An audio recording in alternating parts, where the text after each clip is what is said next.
જય શ્રી કૃષ્ણ. નમસ્કાર, પ્રણામ, સ્વાગત છે તમારું એક નવા વિડીયોમાં. મિત્રો, આપણી આજની કહાની ગુજરાત રાજ્યના સૌરાષ્ટ્ર વિસ્તારના એક ગામડામાં બનેલી સત્ય ઘટના છે. એમનો એક દીકરો અમેરિકા જઈને ત્યાંની એક યુવતી સાથે લગ્ન કરીને અમેરિકન બનીને રહી ગયો અને તેની માતા અને બહેનને અહીં ગામડામાં રડતા મેલી દીધા. એની માતા તેના છેલ્લા શ્વાસ સુધી દીકરો દીકરો કરતી રહી અને તેની બહેને જે કર્યું તે જાણીને તમારી આંખો પણ ભીંજાઈ જશે. તો મિત્રો, આ કહાની નાના મોટા વડીલ વૃદ્ધ દરેકને સમજવા લાયક અને વિચારવા લાયક કહાની છે. તો તમને વિનંતી છે કે આ કહાનીમાં અંત સુધી જોડાયેલા રહેજો. અને જો તમને કહાની પસંદ આવે તો વિડીયોને લાઈક કરી અને તમારા મિત્રો સાથે શેર કરજો. અને જો તમે આવી જ કહાની સાંભળવા માંગતા હોય તો આ ચેનલને સબસ્ક્રાઇબ જરૂરથી કરી લેજો તથા કોમેન્ટ બોક્સમાં સાચી શ્રદ્ધાથી હર હર મહાદેવ લખી દેજો, જેથી ભગવાન ભોલેનાથની કૃપા આપણા સૌ પર નિરંતર બની રહે. તો ચાલો મિત્રો, તમારો વધુ સમય ન લેતા શરૂ કરીએ આજની કહાની. મમ્મી, આજે તો તારે અમને મેળામાં લઈને જવું પડશે.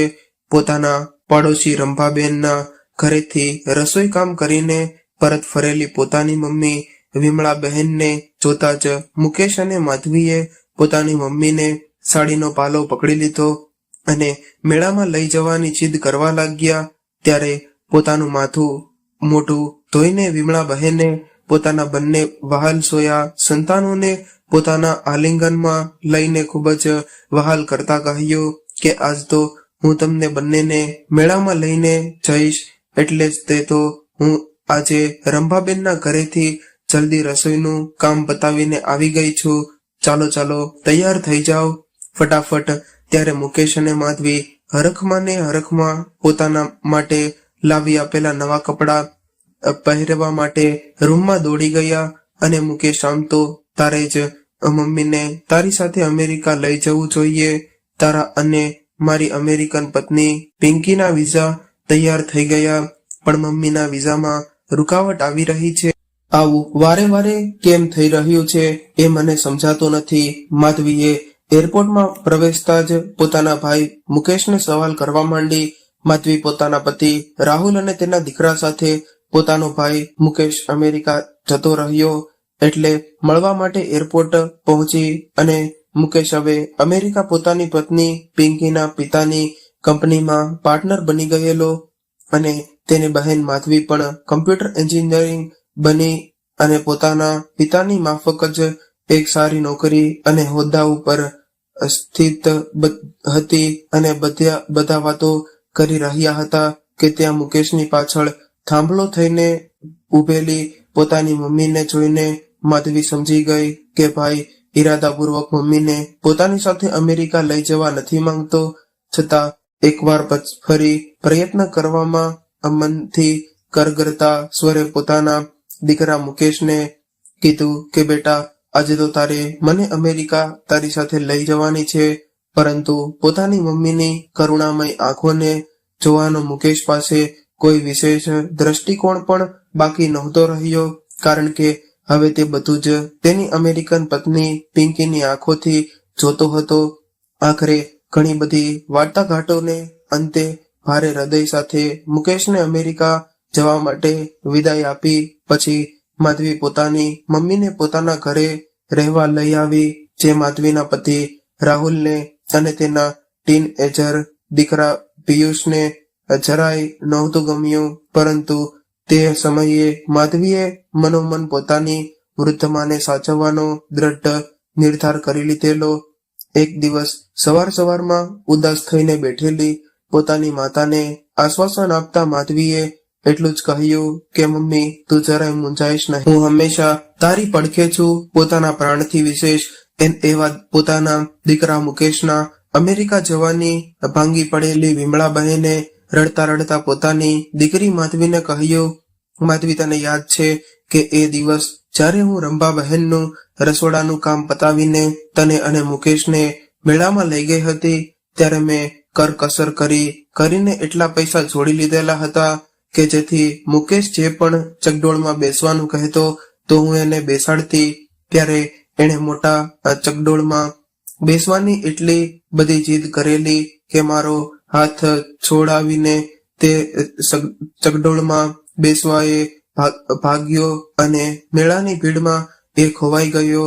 હા માં, મને યાદ છે કે માધવીએ ગળગળા સ્વરે કહ્યું, મુકેશ, જ્યારે મેળામાં ખોવાઈ ગયો ત્યારે મારો જીવ એટલો અદ્ધર થઈ ગયો હતો કે જાણે પ્રાણ વગરનું શરીર લઈને હું તને મારી કાંખમાં લઈને રઘવાઈ બનીને આમ તેમ દોડતી રહેતી અને ખૂબ શોધખોળ કર્યા બાદ આખરે એ મળ્યો અને પોતાના ભૂતકાળને વાગોળતા વિમળા બહેન બોલી રહ્યા હતા કે હા માં, એ સમયે મેં જરાય નહોતું વિચાર્યું કે મુકેશ ક્યારેય ઈરાદાપૂર્વક તારો હાથ પણ છોડાવી લે છે અને વિદેશ જતો રહેશે. પણ જે થયું, મજધારે એકલું છોડે ત્યારે જ તો આપણે આપણા હલેસા મારવાના જોમથી વાકેફ થયા હોઈએ છીએ ને ગમે તેવું ઝાંઝવું લાગે તો પણ જીવનમાં કોઈ પણ રીતે તરવું તો પડશે જ ને.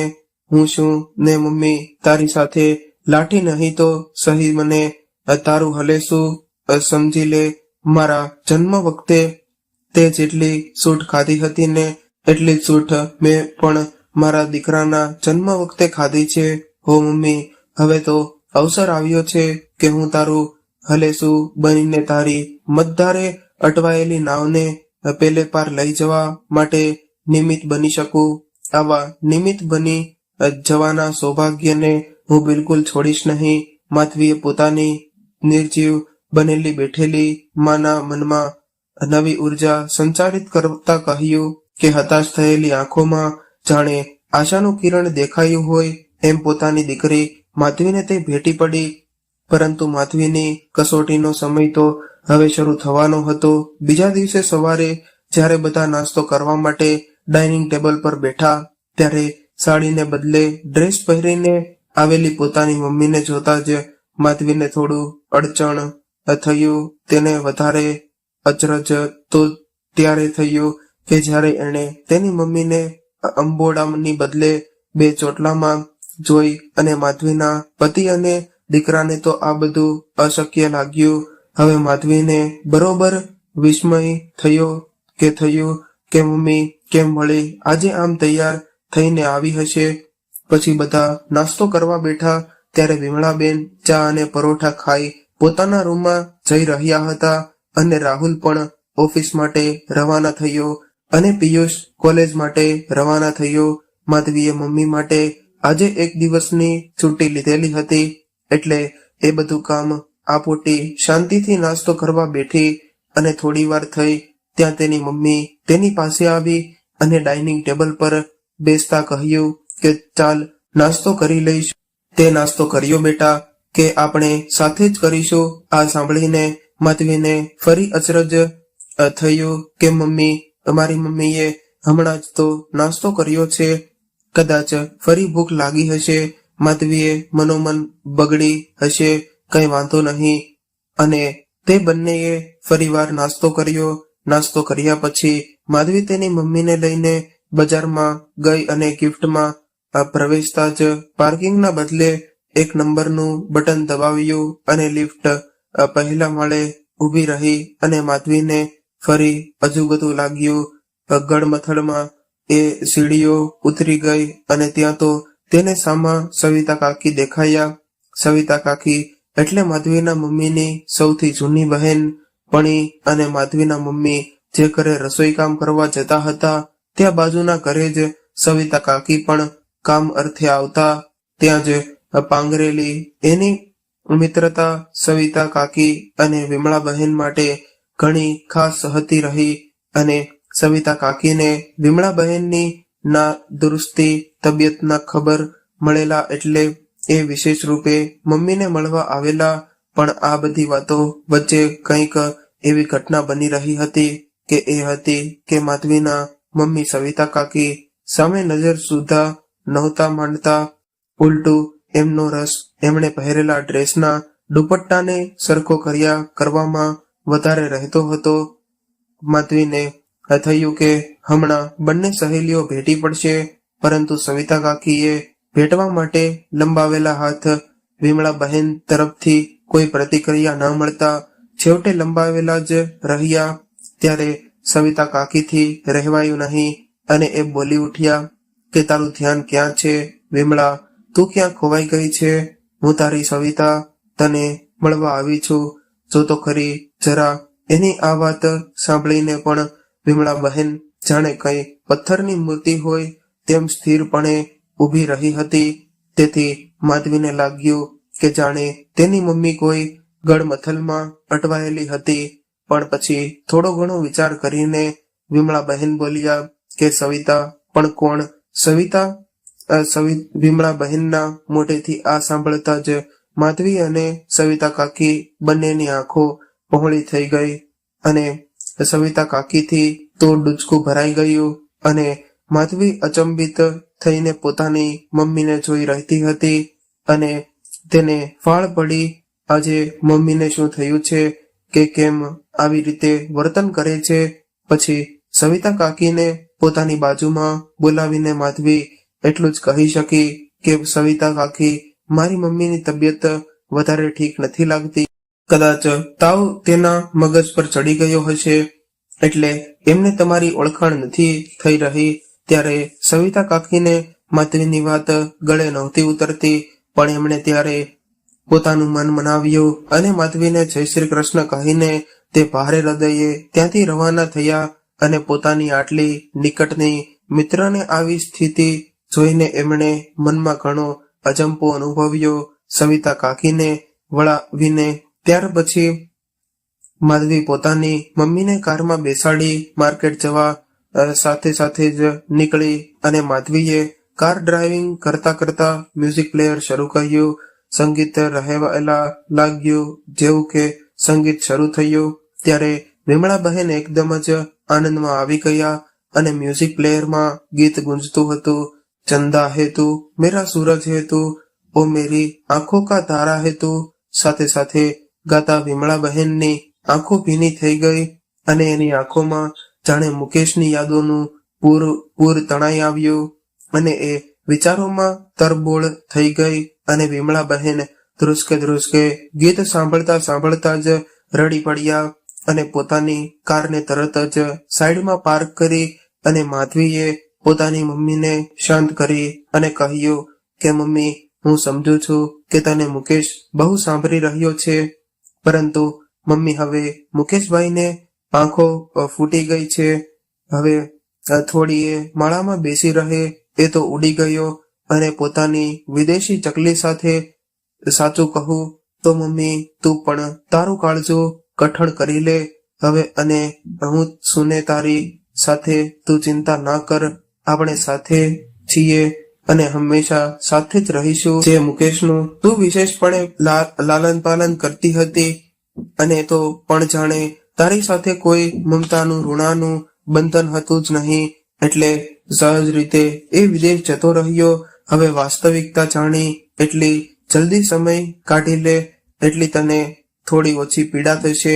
પોતાના હાથોથી પોતાની માની આંખોના ખૂણા લૂછતી માધવી જાણે માં જેવી જ ભાસતી હતી અને વિમળા બહેન જાણે એની દીકરી બની ગઈ હોય એવી સહજ રીતે રડી રહી હતી. માં દીકરીનો સંબંધ પણ એવો ગજબ હોય છે. ક્યારેક દીકરીના વાળની પેથી એ તેલ પૂર્તિમાં દીકરીના બે મજબૂત ચોટલા બાંધતી હોય છે, ત્યારે એક જ શિખામણ આપતી હોય છે કે જીવનમાં પણ એટલી જ મજબૂત બનજે. કોણ જાણે એ જ દીકરીઓ મોટી થઈ સમજણી થઈ પોતાની માની પરદર્શક બની જતી હોય છે. હવે સ્વસ્થ થઈ તેઓ માર્કેટ ભણી ચાલ્યા અને માધવીએ પોતાની મમ્મીને કહ્યું કે મમ્મી, આપણે ઓલરેડી ઘણી બધી વાર થઈ ગઈ છે. પિયુષનો પણ કોલેજથી આવવાનો સમય થઈ ગયો છે, તો આપણે જલ્દી શાકભાજી અને ફળો લઈને પરત ફરીએ. એટલે તું આ તરફથી ફળો લઈ લે અને હું બીજી તરફથી શાકભાજી લાવું છું. એમ કહીને મમ્મીના હાથમાં થેલી આપી અને માધવી બીજી લાઈન તરફ ચાલવા લાગી અને વિમળા બહેન પણ ફળોની લારી તરફ ચાલવા લાગ્યા.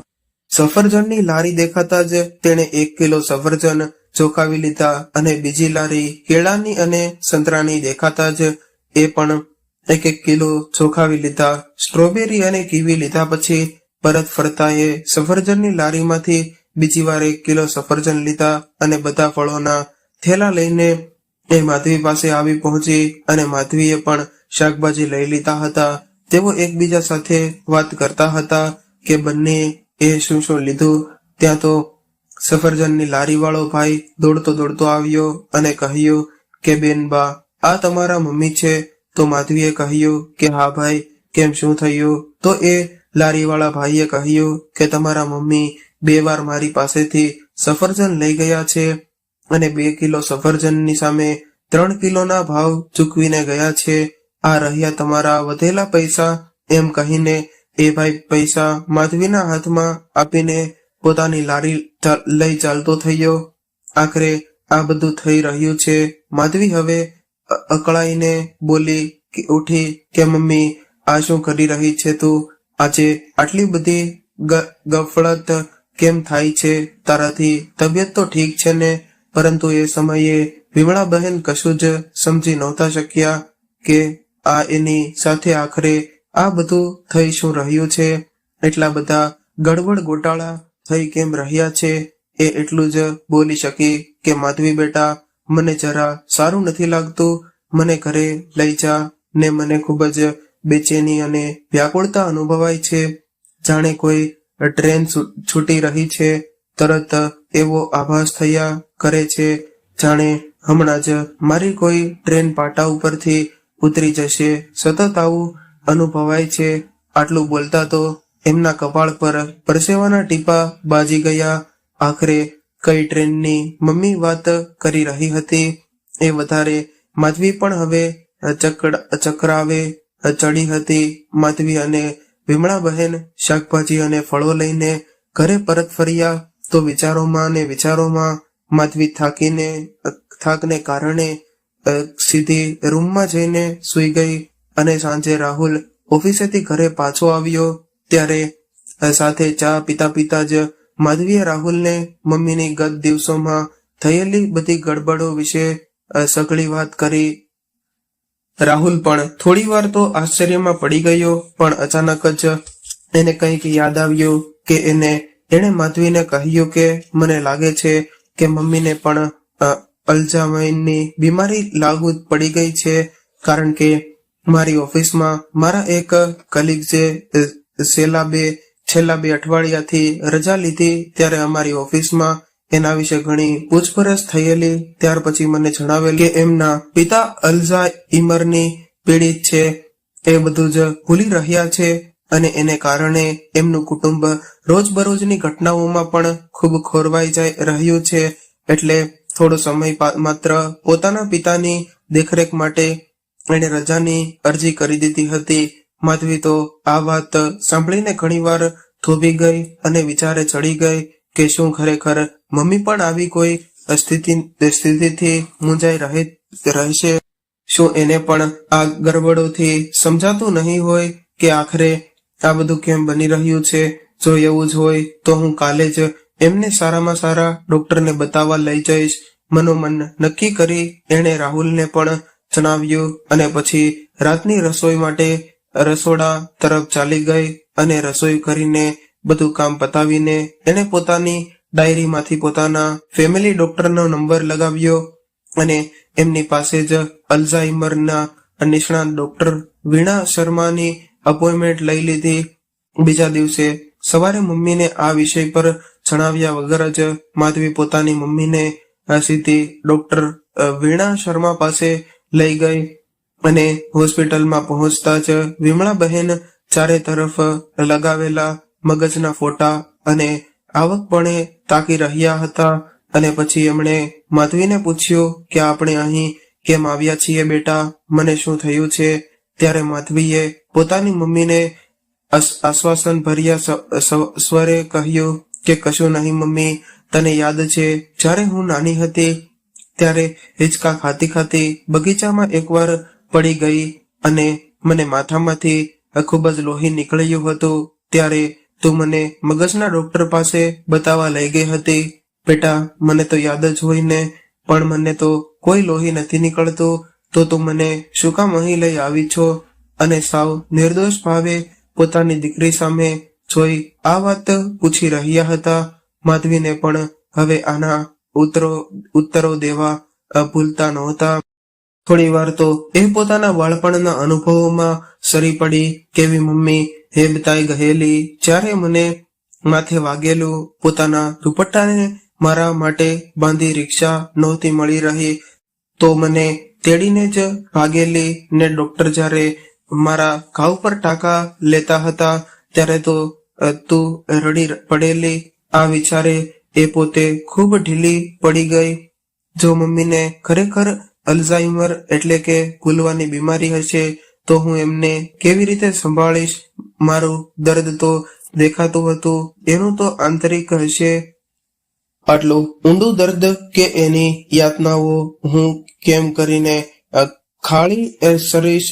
વિમળા બહેને પોતાની દીકરી માધવીને રડતી જોઈને માથે હાથ મૂક્યો અને કહ્યું કે બેટા, મને કશું જ નથી થયું, મને તો લોહી પણ નથી નીકળતું. માં અને દીકરીની સંતા કુકડી ખરેખર હૃદયદ્રાવક હોય છે. કદાચ બાળક અને પાલક વચ્ચે પણ આવો જ કંઈક ભાવ નિરંતર વહેતો રહેતો હોય છે. ક્યારેક બાળક પાલકને ઝંખતું રહેશે અને સમયે પેલે પાર ક્યારેક પાલક બાળકને ઝંખતો રહે છે. એવી જ રીતે પોતાના વહાલ સોયા દીકરા મુકેશને ગેરહાજરીને હોસ્પિટલના એ દરેક ખૂણામાં અનુભવતી હતી. પરંતુ માધવી જેવી સંવેદનશીલ દીકરી પામીને વિમળા બહેન પોતે મનોમન ધન્યતા અનુભવી રહ્યા હતા. એ હવે એવું સમજવા લાગ્યા હતા કે દીકરો કે દીકરીએ ક્યારેય મહત્વનું નથી હોતું. સંવેદનશીલ સંતાન હોવું એ મહત્વનું હોય છે. ટાણે પંખડે ઊભું રહેનારું સંતાન મહત્વનું હોય છે. નમે ગયેલા ખંભાને ટેકો દેનારું સંતાન મહત્વનું હોય છે. હોસ્પિટલનો દાદરો ચડતા ઘૂંટણ ન વળે ત્યારે હાથ દેનારું સંતાન મહત્વનું હોય છે. પુત્ર પ્રાપ્તિ કે પુત્રી પ્રાપ્તિ તો બધા જ લોકોને થતી હોય છે, પરંતુ એમના હોવાપણાની ઉપલબ્ધિ અને એમના ના હોવાપણાની ઉપલબ્ધિ દરેક માતા પિતાને થતી હોય છે. દીકરીઓ જ્યારે માતા પિતાના સંઘર્ષમાં જોડાઈ જતી હોય છે ત્યારે બધા ચૂપચાપ થઈ જાય છે અને રહે છે તો માત્ર એક પવિત્ર નિસ્વાર્થ ઋણાનું બંધન. આ બધા વિચારોને મનોમન ગળો વળતા વિમળા બહેનની આંખો પણ ભીની થઈ ગઈ. ત્યાં તો ડોક્ટરની કેબિનમાંથી ઘંટડી રણકી અને ડોક્ટરના દરવાજા પર લાગેલી નાની સ્ક્રીન પર તેમનો ટોકન નંબર લખાઈને આવી ગયો. જે ટ્રેનનો અનુભવ કાલે પોતાની મમ્મીને થયો હતો એવો જ કોઈ ટ્રેન છૂટવાનો અનુભવ આજે માધવીને થઈ રહ્યો હતો. ભારે ગડમથલ સાથે બેઉ મા દીકરી ડોક્ટરની કેબિનની અંદર પ્રવેશ્યા ત્યારે ડોક્ટરની કેબિનમાં વર્તાતી એસીની ઠંડીની હવાથી વિમળા બહેન પોતાના બંને હાથ સંકોડીને પોતાની સીટ પર બેસી ગઈ અને તે ચારે તરફ અસરથી જ જોઈ રહી. હેલો મેમ, હું માધવી અને આ મારા મમ્મી વિમળા બહેન. પોતાની ઓળખાણ આપતા માધવીએ નમ્રતાપૂર્વક વાત શરૂ કરી. મેમ, છેલ્લા કેટલાય દિવસોથી મારી મમ્મી સાથે કંઈક વિચિત્ર ઘટનાઓ બની રહી છે, પણ અમારી માટે પણ મમ્મીનું આવું ગડમથલ વાળું વર્તન ખૂબ જ અચરજ પડાવે તેવું હોય છે. કોઈક વાર મારી મમ્મી બિલ્ડિંગની લિફ્ટમાં બટન ખોટા દબાવી દે છે, તો ક્યારેક થોડીક વાર સાડીને બદલે તે ડ્રેસ પહેરીને સામે આવી જાય છે, તો થોડીક વાર અંબોડાની બદલે 2 ચોટલા વાળી લે છે અને ક્યારેક માર્કેટમાં એકના એક ફળ અને શાકભાજી ખરીદીને તેના 2 ગણા પૈસા ચૂકવીને આવી જાય છે. મારા પતિ રાહુલને મેં જ્યારે આ વિષય અર્થગત થોડું જણાવ્યું તો એમના કહેવા પ્રમાણે કદાચ મારી મમ્મીને અલ્ઝાઇમરની બીમારી તો નહીં હોય ને. અલ્ઝાઇમરની બીમારીમાં શું એકી સાથે બધું બોલી ગઈ તો ડોક્ટર વીણા શર્માએ ખરેખર એવું થતું હશે. ડોક્ટર વીણા શર્માને માધવી આશ્વાસન ભર્યા સ્વરે માધવીને કહ્યું કે જુઓ માધવી બહેન, તમે ચિંતા ન કરશો. હજુ હું પૂરી તપાસ કર્યા પહેલા એવા કોઈ નિષ્કર્ષ પર ન જઈ શકું, પરંતુ પ્રથમ મારે એમની સાથે થોડી વાતચીત કરવી પડશે અને થોડા મગજના પરીક્ષણ કરવા પડશે. પછી જ હું કોઈ નિર્ણય પર પહોંચી શકીશ. ત્યારે વિમળા બહેન આ સંબંધમાં કોઈ રસ ન દાખવતા વગર પોતાની સાથે લાવેલી તુલસીની માળા ફેરવવામાં મગ્ન હતા. માળાના એક એક મણકા સાથે એ આંકડા પણ બોલતા જતા હતા. 101 હરિઓમ, 102 હરિઓમ, 103 હરિઓમ, અને પછી અટકી ગયા. 104 પર આવતા એ અટકી ગયા. કદાચ આગળનો આંકડો કયો આવે એ વિચારમાં એ અટવાઈ ગયા. ત્યારે ડોક્ટરે પૂછ્યું કે શું થયું વિમળા બહેન, બોલો આગળ. 103 પછી શું આવે? 103, 101, 102, 103, 103. તે આગળનો આંકડો બોલી જ નહોતા શકતા. આખરે ચીડાઈને એમણે તુલસીની માળા જ ફેરવવાનું બંધ કર્યું અને પોતાના પર્સમાં મૂકી દીધી. અને માધવી આ બધું જોઈને વધુ ભાંગી પડી. ત્યારે ડોક્ટરે એમને આશ્વાસન આપતા કહ્યું કે લક્ષણો તો એના જ એવા જ જણાવી રહ્યા છે, પરંતુ તેમ છતાં તમે આ 3 પરીક્ષણ કરાવી લો. રિપોર્ટ કાલે આવી જશે. પછી આપણે આગળની ટ્રીટમેન્ટ પર વાત કરીશું. એટલું કહીને ડોક્ટરે એમના મગજની સ્થિતિ સમજવા માટે 3 પરીક્ષણોની સૂચિ એક કાગળ પર લખીને માધવીને આપી દીધી. માધવીએ જણાવ્યા મુજબના તેની મમ્મીના 3 પરીક્ષણ કરાવી લીધા અને 3 પરીક્ષણના સેમ્પલને સોંપી બંને મા દીકરી ઘરે પરત ફર્યા. ઘરે પહોંચતા જ ઘણું મોડું થઈ ગયું. એટલે માધવીનો દીકરો પિયુષ અને તેનો પતિ રાહુલ બંને તો સૂઈ જ ગયા હતા. અને ઘરે પહોંચીને વિમળા બહેન પણ પોતાના રૂમમાં જઈને સૂઈ ગયા. માધવી પણ ખૂબ જ થાકી ગયેલી હતી. એટલે બેડરૂમના સોફા પર જ એણે માથું ઠેકાવી દીધું. માથું ટેકાવવાની થોડી પળોમાં જ થાકને કારણે એ ઘેરી ઊંઘમાં સૂઈ ગઈ અને ઊંઘમાં સતા એ સપનાની દુનિયામાં ખોવાઈ ગઈ. એક વિશાળ મહાસાગરની વચ્ચોવચ્ચ નાવડી લઈને એ કોઈ દરિયાઈ પ્રવાસે નીકળી ગઈ. એ પૂરા જોર સાથે હલેસા મારતી રહી હતી. નાની એવી પોતાની નાવડીના સટના થાંભલાના ટેકે એની માં પણ બેઠી હતી. મહાસાગરની મધ્યમાં પહોંચતા જ અચાનક સ્ક્વાવાત આવ્યો અને એની નાવડી હિલોલા લેવા લાગી અને પવન પણ ખૂબ જ વેગવાળા હતા કે નાવડીએ થપાટો ઝીલી નહોતો શકતી. તે જ પવનના લીધે નાવડી વધારે હાલક ડોલક થવા લાગી. હજી તો એ કંઈક સમજી શકતી ત્યાં તો એક વીંટળાઈયો આવ્યો અને એની નાવડીને ફોંગળાઈ ગયો. ઓમાં એ ઉદ્રાગ્રહ સાથે આ માધવી ફસાઈ ગઈ એવું હૃદય જોર જોરથી ધબકવા લાગ્યું. અને સપનાનું જગત અને વાસ્તવિક જગત ક્યાંય સાચું તો નહીં હોય થઈ જાય. એ ભયથી એ ધ્રુજી ઉઠી અને પોતાના અશાંત મનને શાંત કરવા એણે માટલામાંથી પાણીનો લોટો ભર્યો અને સપનું હતું એ તો એ મનોમન બબડી અને અધર થયેલા પોતાના જીવને શાંત પાડ્યો. અને પછી ચા અને નાસ્તો તૈયાર કરવા માટે એ રસોડામાં ચાલી ગઈ. પણ ત્યાં પણ મમ્મીના વિચારોમાં અટવાતી રહી કે શું આવ્યું હશે મમ્મીના પરીક્ષણમાં. એ વિચારમાં નાસ્તા માટે બનાવેલા ઘણા થેપલા દાઝી ગયા હતા. છતાં જેમ તેમ કરીને કામ આટોપ્યું અને બધા નાસ્તો કરવા ડાઇનિંગ ટેબલ પર ગોઠવાઈ ગયા. ત્યારે રાહુલ આખરી ભાતવાળા અને દજાઈ ગયેલા થેપલા જોઈને સમજી ગયો કે માધવી તેની મમ્મીની બાબતે ઘણી ચિંતામાં છે. રાહુલે ચૂપચાપ નાસ્તો કરી લીધો અને જતા જતા એણે માધવીને આશ્વાસન આપતા કહ્યું કે તું ચિંતા ન કર, જે કંઈ પણ પરિણામ આવશે તું મને ઓફિસમાં જ ફોન કરજે. આગળ શું કરવું એ આપણે એ મુજબ નક્કી કરીશું. હોસ્પિટલ પહોંચતા જ નર્સે કહ્યું કે ડોક્ટર વીણા શર્માએ તમને તરત જ બોલાવ્યા છે. માધવી ગભરાયેલા મને પોતાની મમ્મી સાથે ડોક્ટર વીણા શર્માના કેબિનમાં પહોંચી ગઈ. બંને મા દીકરી એક સીટ ઉપર ડોક્ટરની સામે ગોઠવાઈ ગયા.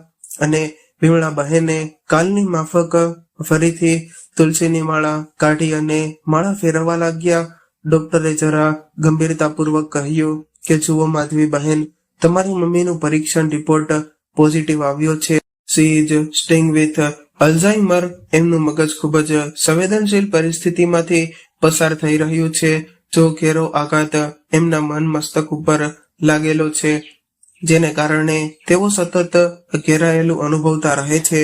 સ્મૃતિ ભ્રમ થવો એ આમ તો વૃદ્ધાવસ્થામાં સાહસિક હોય છે, પણ તમારી મમ્મીની બીમારીઓ થોડીક વધુ ગંભીર છે. તમારે ખૂબ જ કાળજીપૂર્વક હવે એમની સંભાળ રાખવી પડશે. એવું બને કે જમી લીધા પછીના કલાકમાં એ બીજી વાર જમવાનું માંગે, કદાચ ત્રીજી વાર પણ માંગે, કારણ કે એમના શરીરનું અનુબદ્ધ મસ્તી ને કારણે તાલમેલ નથી. એટલે એ મગજ દ્વારા આપવામાં આવતા જરૂરી સંદેશોને વાંચી નથી શકતા. ઉલટું એનાથી તદ્દન વિપરીત ક્યારેક એ બધું જ કરશે. અને ઘરની બહાર પણ તમે એમને બિલકુલ એકલા ન છોડશો. એકવાર ભ્રમણના ઘેરાવમાં આવ્યા પછી કદાચ એ રસ્તાઓની વચ્ચોવચ્ચ પોતાને ખોવાયેલું મહેસૂસ કરે અને ખોવાઈ પણ જાય. એમની નાની નાની ભૂલોને નજરઅંદાજ કરી બિલકુલ ચીડિયા વગર ખૂબ જ સાવચેતી અને સાવધાનીથી તમારે તદ્દન નાના બાળકોની જેમ જ એમનું પણ પાલન પોષણ કરવું પડશે. તમે એક સમજુ અને સંવેદનશીલ દીકરી છો અને સમજી શકશો કે હું શું કહી રહી છું. ત્યારે ભીની આંખે માધવીએ હા ભણી અને દવાઓની પરચી લઈને એ પોતાની મમ્મીને વેઇટિંગ રૂમમાં બેસાડી અને દવાખાના જ મેડિકલ સ્ટોરમાંથી દવા લઈને પરત ફરી તો તેની મમ્મી ક્યાંય ના દેખાયા. એને તો આંચકો જ લાગ્યો. અરે, ડોક્ટરે કહ્યું હતું કે એમને ક્યાંય પણ એકલા નહીં છોડવાના. હે ભગવાન, મેં આ શું કરી દીધું? માધવી ઉતાવળમાં તેની મમ્મીને શોધવા માટે હોસ્પિટલના એક ખૂણેથી બીજે ખૂણે આમ તેમ દોડી રહી હતી. ત્યાં અચાનક જ એક નર્સે આવીને કહ્યું કે માધવીબેન, તમારી મમ્મી તો હોસ્પિટલની બહાર ઉભેલી રિક્ષામાં બેઠા છે. ત્યારે માધવી દોડતી દોડતી બહાર પહોંચી અને હજી તો તે બૂમ પાડે ત્યાં રિક્ષાવાળા ભાઈએ પોતાની રિક્ષા હંકારી દીધી અને માધવી મમ્મી મમ્મી બૂમો પાડતી રહી, પણ રિક્ષા તો ઉપડી ગઈ હતી. પછી માધવીએ ફટાફટ હોસ્પિટલના પાર્કિંગ એરિયામાંથી પોતાની કાર કાઢી અને રિક્ષાવાળાની પાછળ જવા દીધી અને રિક્ષાની પાછળની સીટ પર બેઠેલી પોતાની મમ્મીની સાડીનો પાલવ એને લહેરાતો દેખાતો હતો. એ પાલવને આધારે એ પાછળ કાર ચલાવતી રહી અને ઇન્ડિકેટર કરી રિક્ષાવાળાને સંકેત પણ આપતી રહી, પણ રિક્ષાવાળા ભાઈ સમજ્યા નહીં. આખરે 4 રસ્તા આવ્યા અને સિગ્નલ પર સ્ટોપનું સિગ્નલ આવતા ફટાફટ કારમાંથી ઉતરી એણે રિક્ષાવાળા ભાઈ સાથે ઝટપટ બધી વાત કરી અને પોતાની મમ્મીને સમજાવી અને પોતાની કારમાં બેસાડી.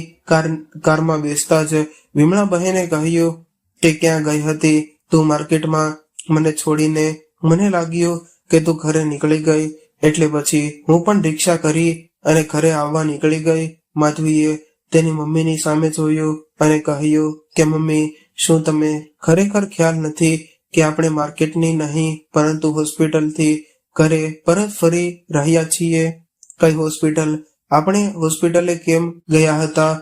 ત્યારે માધવીને આ બધું જ સમજાઈ ગયું. બિલકુલ ચીડિયા વગર એણે તેની મમ્મી સામે જોયો અને મનોમન ભગવાનનો આભાર માન્યો કે કંઈ અનિષ્ટ થાય એ પહેલા મમ્મી હેમ ખેર અમારી પાસે પહોંચી ગઈ. હવે સાંજનું જમવાનું પતાવીને મમ્મીને દવા આપી. પિયુષ અને મમ્મીના સૂઈ ગયા બાદ માધવીએ બધી જ વાત વિગતે રાહુલને કરી. ત્યારે રાહુલે કહ્યું કે તું ચિંતા ન કર, આપણે મળીને મમ્મીને સાચવી લઈશું. તું એક કામ કર કે તારી નોકરીમાંથી હાલતું પૂરતું ડિઝાઇન કરી દે અને મમ્મીની સારવાર પર જ હમણાં તું ધ્યાન આપ. અત્યારે તેણે કહ્યું કે હા, મારે હાલ કોઈ નોકરી કરવી નથી. મમ્મીનું ધ્યાન રાખવા સિવાય મારી આમ પણ બીજી કોઈ પણ પ્રાથમિકતા નથી. પરંતુ રાહુલ, જે પ્રોજેક્ટ મારી કંપનીએ આ વર્ષે લીધેલો એનો છેલ્લો સેમિનાર મારે જ એટેન્ડ કરવો હતો, એટલે મારા બોસના ખૂબ જ ફોન આવ્યા કરે છે. 5 દિવસ માટે મારે ઓફિસ જવું જ પડશે અને 5 દિવસ ઓફિસ રહી બધું જ કામ કરી લઈશ. રાહુલ થોડી વાર વિચારતો રહ્યો. ત્યારે માધવીએ પણ થયું કે ખબર નહીં રાહુલ કેવો પ્રતિભાવ આપશે. પછી રાહુલે કહ્યું કે સારું, તું એમ કર કે તું 5 દિવસ માટે ઓફિસે જતી રહે, તારું બધું જ કામ પતાવી દે. હું 5 દિવસની છુટ્ટી લઈને મમ્મી પાસે રહીશ અને એમનું ધ્યાન રાખીશ. તું ચિંતા થઈ જા. અને માધવીએ રાહુલના આવા જવાબથી રાહતનો ઊંડો શ્વાસ લીધો અને બીજા દિવસે તેની મમ્મીને બધું સમજાવીને તે માધવી ઓફિસ જવા માટે રવાના થઈ ગઈ. હવે આ બાજુ રાહુલ ખૂબ જ કાળજીપૂર્વક થોડી વારે માધવીની મમ્મીને જોવા તેના રૂમમાં આંટો મારી આવતો અને એમને ભરતકામની પ્રવૃત્તિમાં ડૂબેલા જોઈને એ પણ નિશ્ચિંતપણે પોતાનું કામ બેઠક રૂમમાં બેસીને કરતો. અને લંચનો સમય થયો એટલે એણે મમ્મીને બોલાવ્યા અને સાથે જ લંચ કર્યો. લંચ કરીને વિમળાબહેન ફરી તેમના રૂમમાં જતા રહ્યા. ત્યારે રાહુલ દવા લઈને મમ્મીની પાસે પહોંચ્યો, પણ ત્યારે વિમળાબહેન પોતાની આંખો વીસીને સૂતેલા હતા. ખસખસાતા હાથે રાહુલે મમ્મીજીના માથા પર હાથ ફેરવ્યો અને કહ્યું કે મમ્મીજી, આ દવા લઈને સૂઈ જાઓ. ત્યારે તેમણે આંખો ખોલીને જોયું અને કહ્યું કે અરે મુકેશ, મારા દીકરા, તું આવ્યો છે અને એ પણ મને દવા દેવા માટે. એમ કરી રાહુલના ગાલ પર હાથ ફેરવી એના માથાને મમતાભર્યું આલિંગન આપ્યું. રાહુલ માધવીની મમ્મીનું કરુણામય અવસ્થાને ખૂબ જ નજીકથી અનુભવી રહ્યો હતો. આમ તો એ માધવી સાથે મમ્મીની બધી જ વાતો કરતો, પણ આજે જ્યારે માધવીની મમ્મીએ એને મુકેશ સમજીને પોતાને આલિંગન આપ્યું ત્યારે એ ચૂપ થઈ ગયો. હા માં, હું મુકેશ છું, માત્ર એટલું કહીને એ દવા આપીને રૂમમાંથી નીકળી ગયો. આખો દિવસ વીતી ગયો. માધવી પણ એની ઓફિસેથી ઘરે આવી ગઈ. ત્યારે રાહુલે દિવસ દરમિયાન બનેલી બધી જ ઘટનાઓ માધવીને વિગતે કહી. આમ જ 4 દિવસ પસાર થઈ ગયા. આજે માધવીનો ઓફિસનો છેલ્લો દિવસ હતો. આજે માધવી તેની ઓફિસમાં રિઝાઇન મૂકીને હવે એની મમ્મીનું ધ્યાન રાખવા માટે એ ઘરે જ રહેવાની હતી. એ વિચારે કે રાહુલ ઘણો જ રાહત અનુભવતો હશે, કારણ કે આ પૂર્વે એણે મમ્મીજીની આટલી કાળજી ક્યારેય નહોતી લીધી. શરૂ થઈ ગયેલા બધા જ પેન્ડિંગ મેલના જવાબ આપવા રાહુલ માટે જરૂરી થઈ પડેલા મમ્મીજીને બપોરે દવા આપી તેમને તેમના રૂમમાં મોકલી અને રાહુલે પોતાનું લેપટોપ ખોલ્યો અને કામે વળગી ગયો. એટલા દિવસના ઈમેલ જોઈને ગુસ્સે થઈ ગયેલો રજાઓમાં પણ શાંતિ નથી મળતી એવું બબડીએ તમામ મેલના પ્રત્યુત્તર આપવામાં મગ્ન થઈ ગયો. અને અચાનક વિમળાબહેન પોતાના રૂમમાંથી બહાર આવ્યા અને રાહુલને તેમનો દીકરો મુકેશ સમજીને મુકેશને ધમકાવતા હોય એમ રાહુલને ધમકાવતા કહ્યું કે ચાલ મુકેશ, બંધ કર તારું આ લેપટોપ અને કામ પણ બંધ કર. આટલું બધું તે કોઈ કામ કરતું હશે. એમ કહીને માના હકથી રાહુલનું લેપટોપ બંધ કરી દીધું. રાહુલ પહેલેથી જ અકળાયેલો હતો અને વિમળાબહેનનું આવું વર્તન જોઈને એક ગુસ્સાથી લાલચોળ થઈ ગયો. આખરે એ થોડી એની સગીમાં હતી. ગુસ્સામાં એનાથી માધવીની મમ્મી પર આક્રોશ ઠલવાઈ ગયો અને ભૂલથી એમને રાહુલના હાથનો ધક્કો લાગી ગયો અને વિમળાબહેન બાજુમાં રહેલા કબાટ સાથે અથડાઈ ગયા. કબાટનો તીક્ષ્ણ ખૂણો વિમળાબહેનના માથા પર ભટકાયો એટલે ચક્કર ખાઈને એ સીધા જમીન પર ઢળી ગયા.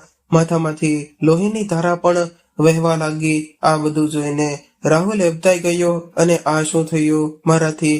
તેણે ધ્રુજતા હાથે મમ્મીને ફટાફટ ઊભા કરી સોફા પર સુવડાવ્યા અને માધવીને ફોન જોડ્યો અને રાહુલે મમ્મીને ઉચકીને કારમાં બેસાડી અને ડોક્ટર વીણા શર્માના દવાખાને તાબડતોબડ પહોંચ્યો અને માધવીને પણ ત્યાં જ સીધી આવવાનું જણાવ્યું હતું. તેથી માધવી ઘરને બદલે હોસ્પિટલ પહોંચી અને નર્સે તરત જ મમ્મીને એડમિટ કરીને ઓપરેશન શરૂ કર્યું. એક તો પહેલેથી જ એ મગજથી બીમારીથી ઝઝૂમી રહ્યા હતા અને ઉપરથી માથા પર જ ઘા વાગતા પરિસ્થિતિ વધુ વણસી થઈ ગઈ અને માધવી હોસ્પિટલે પહોંચે ત્યાં સુધીમાં તેના મમ્મીને આઈસીયુમાં ખસેડી દેવામાં આવ્યા હતા. માધવીના આવતા જ રાહુલે દિલગીરી વ્યક્ત કરતા માધવીને બધી જ વાત કહી અને સંભળાવી.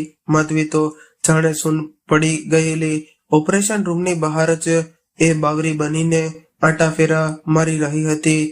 તેનો જીવ અદ્ધર થઈ ગયો હતો, જાણે કે કંઈ અશુભ થવાનું ઘટવાનું હોય એવી અગમ ચેતથી તે વધુ ને વધુ અંદરથી તૂટી રહી હતી.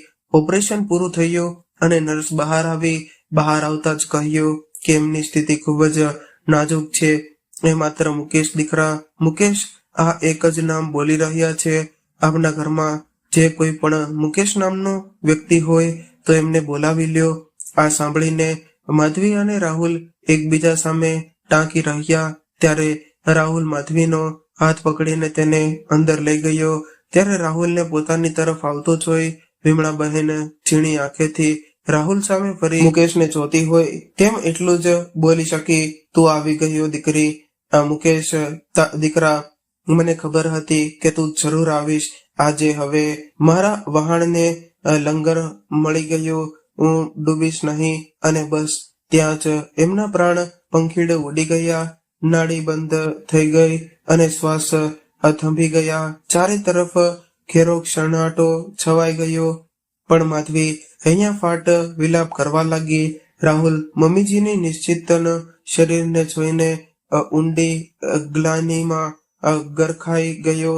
આખરે માધવીનું સ્વપ્ન જગત વાસ્તવિક જગતના કાળિયા કરી રહ્યું હતું.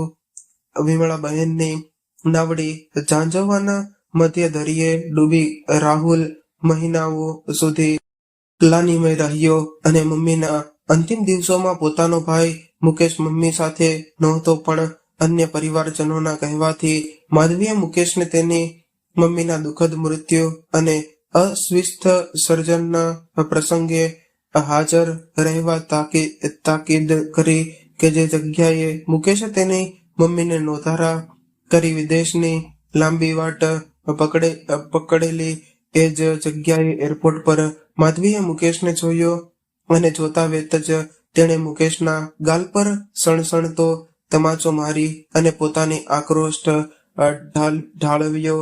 અને રાહુલે પણ મુકેશને આક્રોશ અને ધૃણા સાથે કહ્યું કે છેલ્લી ઘડીઓમાં તારા મમ્મી મને જ મુકેશ માની બેઠા હતા અને મારામાં તને જોઈને એમના પ્રાણ પણ ઉડી ગયા. જેણે એના જીવનના હાડકાં તારા ઘડતર માટે ગાળી નાખ્યા, એનું અસ્થિ વિસર્જન કરવા ભલે તું આવ્યો હોય, પણ મમ્મીની તમામ વિધિ કરવાનો અધિકાર માત્ર માધવીનો જ છે. તારા હોવાપણાનો કોઈ પણ આધાર મમ્મી પામ્યા નથી. હવે અહીંથી પાછા વળી ફરી ક્યારેય પણ ભારત પાછો ફરતો નહીં.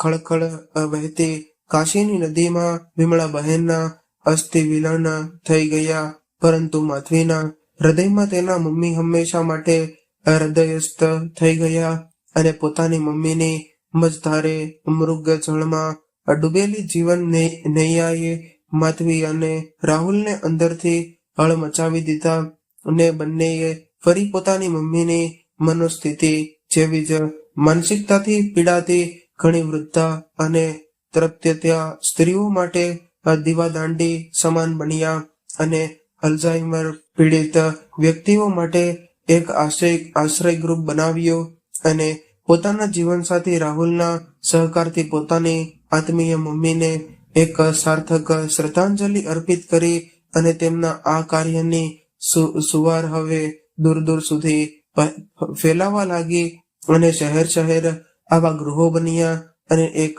પત્રકારે માધવી અને રાહુલનો ખાસ ઇન્ટરવ્યુ લીધો અને પોતાની કોમલમાં એમના ગ્રુપ બનાવ્યો અને પોતાના જીવનસાથી રાહુલના સહકારથી પોતાની આત્મીય મમ્મીને એક સાર્થક શ્રદ્ધાંજલિ અર્પિત કરી અને એમના આ કાર્યની સુવાર હવે દૂર દૂર સુધી ફેલાવા લાગી.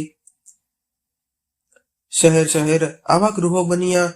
એક પત્રકારે માધવી અને રાહુલનો ખાસ ઇન્ટરવ્યુ લીધો અને પોતાની કોમલમાં એમના કાર્યની પ્રશંસા કરી. અને કોમલનું આ શીર્ષક હતું ઝાંઝવામાં ઝળકે એક દીવાદાંડી. તો મિત્રો, આજની કહાની કેવી લાગી કોમેન્ટ બોક્સમાં જરૂરથી જણાવજો. જો કહાની પસંદ આવી હોય તો વિડીયોને લાઈક કરીને તમારા મિત્રો સાથે શેર કરજો. અને તમે આવી જ કહાની સાંભળવા માંગતા હોય તો આ ચેનલને સબસ્ક્રાઇબ જરૂરથી કરી લેજો, જેથી અમારા આવનારા નવા વિડીયોની માહિતી તમને સૌથી પહેલા પહોંચે. તો મિત્રો, ફરી મળીશું એક નવી વાર્તા સાથે. ત્યાં સુધી સૌને મારા જય શ્રી કૃષ્ણ. હર હર મહાદેવ. કહાનીને અંત સુધી સાંભળવા માટે તમારો ખૂબ